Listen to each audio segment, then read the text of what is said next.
I thought I'd do something a little different today and maybe educate you. Here are 3 lies you've been led to believe. Lie number 1, you have only 5 senses. You actually have at least 20.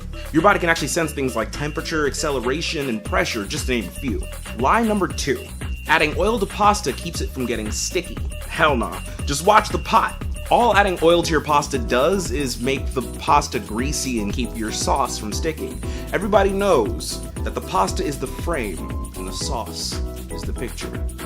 Number 3, the Xbox One has no games. Well, this one's actually true. The Xbox doesn't have any games. All those stands at like GameStop and Walmart are all just copies of Minecraft, and every time you open up a case, it's a signed note from Phil Spencer that says, "Ha ha ha, gotcha, bitch."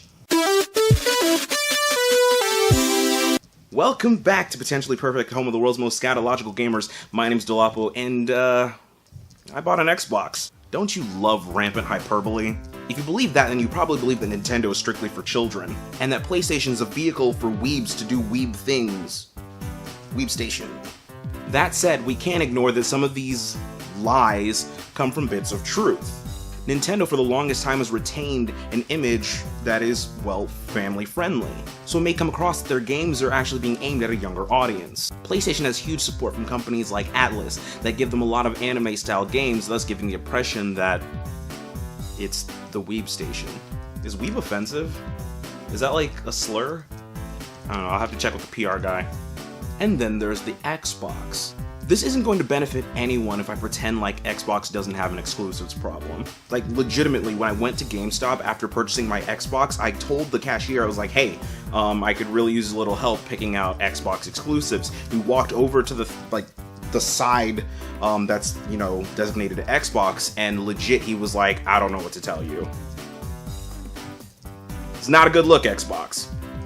The Xbox team isn't oblivious to this, though. They're making moves every day to try and dissolve perceptions about their brand. So on to why I bought an Xbox One. Well, frankly, I've wanted an Xbox One for quite some time now. Their E3 showcase last year was one of my favorites. In my opinion, they showed the most variety in their games. Sony gave us a very somber, dark kind of showcase, and there's nothing wrong with that. In fact, a lot of those games I'm very excited for, but it just didn't show a lot of variety there. I mean, unless you're really into PlayStation VR, which I guess that's like 3 of you guys, so rock on. Hyperbole!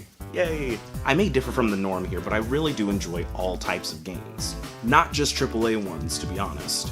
However, Microsoft's decision to put a lot of their exclusives on the PC as well doesn't show confidence in their console. It just doesn't. But logistically, I get it. So the dialogue around this isn't good. There are people in all fan bases who genuinely believed that console exclusives don't matter. But the Xbox explosion in December and the release of PUBG on Xbox kinda seem like they fit, huh? If you believe that console exclusives don't matter, I mean, these things kinda line up. But yes, this kind of Xbox story is rather rare. Get it? Remember that company that Xbox bought to make Kinect games? Yeah, that's them. Isn't that sad? I'm still mad. Here's to hoping Sea of Thieves takes off. Any game that at any point in its lifetime can take top viewership away from League of Legends is absolutely insane. That's something you should definitely take a look at, right? At least to try it. As a side note, isn't it crazy how long League of Legends has been around? It's wild to think that developers take time to make a game that people are gonna play for like 2 years. League of Legends is coming up on its 9th year of like one game. There's no like League of Legends 2, the sequel. It's one game! Take notes, Bungie! But I digress. Exclusives matter. So when I bought my Xbox, I knew I'd have to check out some of those exclusives. So here are my thoughts on 3 of those exclusives. First up is Sunset Overdrive. Ironically, this was the first game I picked up for my Xbox One, and Infamous Second Son was the first game I picked up for my PlayStation 4. If you've played both of them, you'll know what I mean. I guess I just like superhero games. I don't know. Personally, I think that Sunset Overdrive provides a more memorable experience, and no, that isn't just because I played it more recently. It's genuinely because the game is always trying to make you laugh. Now, not every joke lands, but this game has so much personality that it makes it hard to forget. You've heard of games and media breaking the fourth wall. This game has no fourth wall. They didn't even build it. There's nothing there. You see right into the room. I love this wild ride of a game. Its emphasis on humor and fluent movement is just fantastic. It makes for an awesome experience that I would recommend to like anyone above the age of 12. Don't let the bright colors fool you. This game is about 60% vulgarity. You know, it's funny, I actually bought this game for my brother for Christmas. He is 12. I did not know that the game was that bad because rated M means everything nowadays. Isn't that weird? Call of Duty is like rated M, right? And you know, oh my gosh, you see like blood every once in a while, but it's bad. It's really bad in Sunset Overdrive. So much vulgarity. Next up, Repour. If you like sand, this game is for you. Honestly, this game is fine. It's available on Game Pass, so you know, there's no real risk. I personally got a lot of Metroid Prime vibes from it. I know a few of my colleagues have said that it's a lot like Zelda. I don't see Zelda, I see more Metroid Prime, but hey, this game has a lot of potential. I really hope that there's a sequel at some point, because the game itself is kind of repetitive. I don't know, like, in my experience at least, I found myself way more entertained by the lore of it than the gameplay.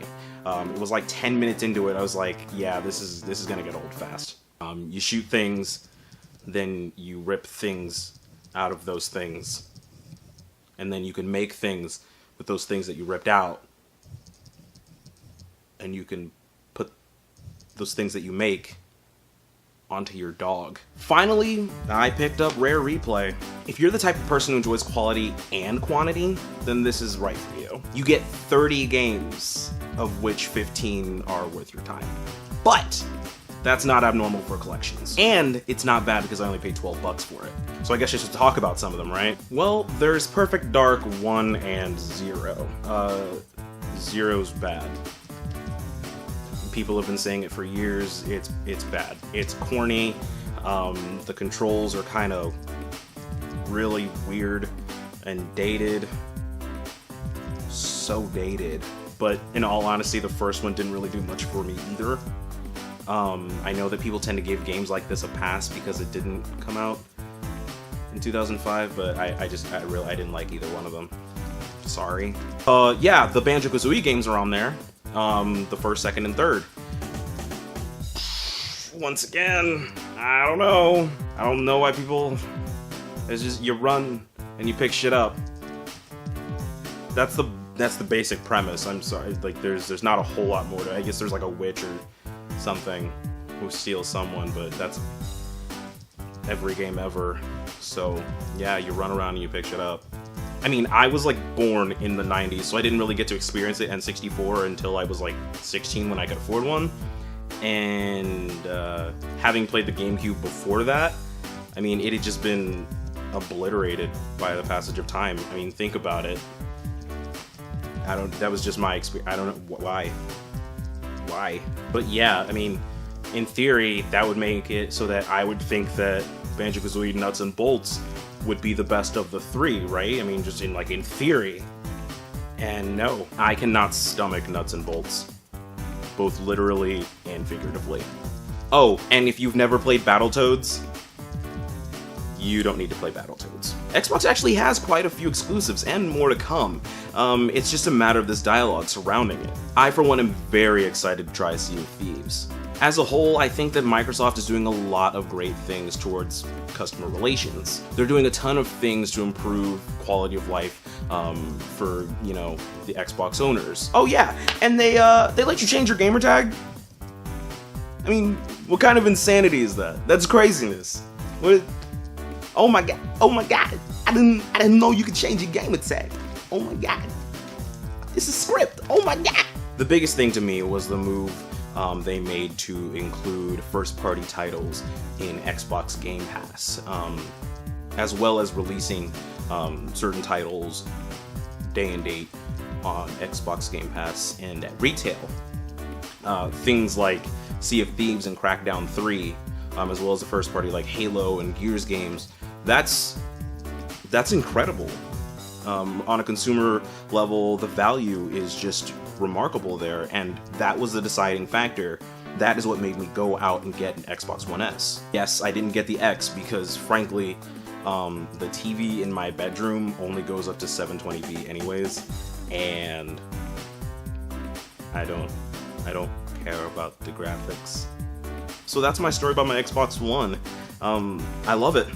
I now own all this generation's consoles, and I can honestly say that every one of them has something remarkable to give to all audiences. I mean, the PlayStation has some of the best first-party games I have ever experienced in my life. The Nintendo Switch gives me an opportunity to play games anywhere, anytime, especially at boring family functions, and my Xbox One S is the perfect device for multimedia and just all-around gamer value with things like Game Pass. It makes it so that whenever I'm feeling bored, I just load up a game that I've downloaded on the Xbox Game Pass, and I don't have to feel guilty about spending $60, $40, whatever, because I've already spent the $10 for the month. So it's incredible things like that. I think that each one of these has a place in this ecosystem. I don't think that any one of them should leave. Like, that would be ridiculous. Yeah. Sometimes you don't know what you need in your life until you pick it up for a fantastic price at a pawn shop. Stay perfect. I guess you're just what I needed. I needed someone to feed. I guess you're just what I needed. I needed someone to feed.